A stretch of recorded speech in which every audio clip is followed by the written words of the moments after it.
po bang ibig sabihin ng should not? Are you commanding? Are you demanding the COA na wag sumunod doon sa subpoena duces tecum? Your Honor, Mr. Chair, Please continue, Attorney yes, Lopez. if you read the entirety of the letter, it is really a respectful request sa Commission on Audit. We are not demanding them or instructing them. It is really a respectful request if you read in the Well, entirety. Yes, oo. Pero pag should kasi parang demanding na yon, commanding na yon para sa akin, no? And Okay? yes, and Okay, may I so also kung- add, Yes, kung hindi ito demanding,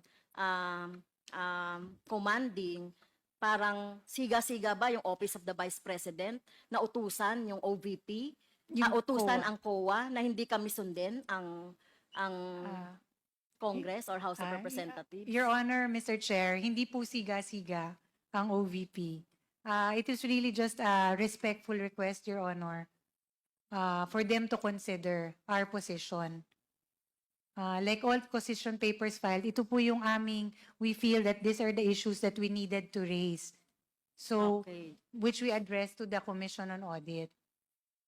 Okay. So kanina, Mr. Chair, no, binanggit na ng ating mga colleagues yung mga dahilan, no, kung bakit mali ang paniniwala ng Office of the Vice President, kung bakit we are holding a hearing in aid of legislation dahil sabi nila wala pa daw batas o wala pa daw panukalang batas. So kaya nga tayo nag-hear ng, 'di ba? Malinaw naman na 'yan.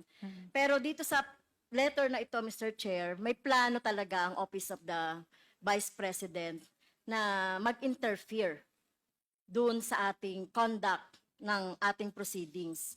Dahil dito, Mr. Chair.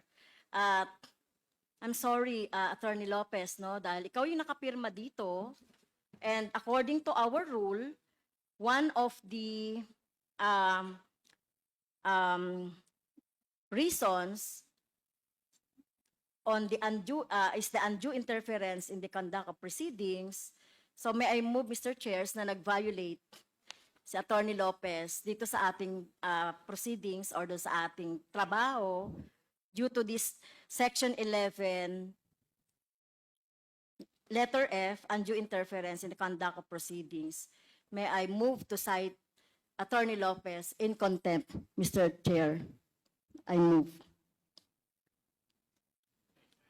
Your Honor, Mr. Chair, before you make the ruling, Any second? if I may be allowed, Any second to the motion? uh, Duly seconded? Is there any objection? Your Hearing none, the Honor. motion is carried. respectfully, it was not the intention of the Office of the Vice President to, Attorney, you wait for me to acknowledge you. okay, I'm sorry. For that, Apologize, Your Honor. I move for 1 minute suspension.